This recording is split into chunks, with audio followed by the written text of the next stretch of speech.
Piper was born into a family of detectives. When each member of the Starling family comes of age, coordinates appear on their wrists, leading them to their first case.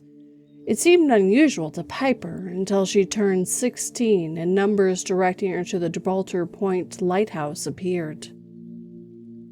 She knew the story behind this lighthouse. Its first keeper, Jean-Paul Remeur, had been murdered there in 1815 by local soldiers. As to why he had been murdered, there were two versions.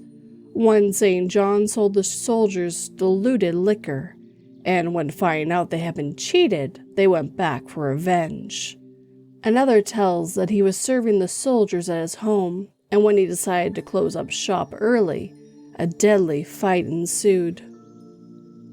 Nothing was concrete on how he met his true end, though it would make one hell of a ghost story if it was haunted.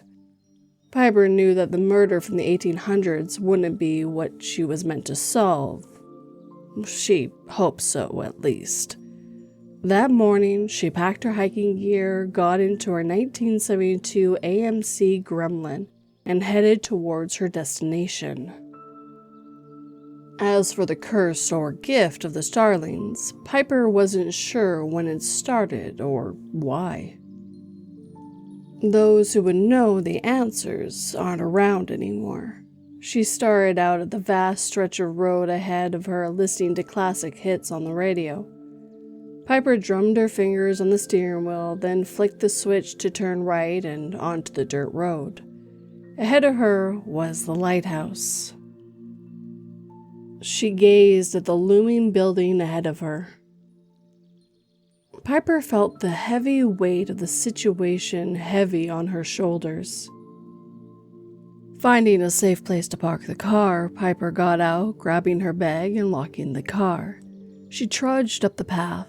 It was overgrown, except for a few manicured hedges lining the way, winding up to the top.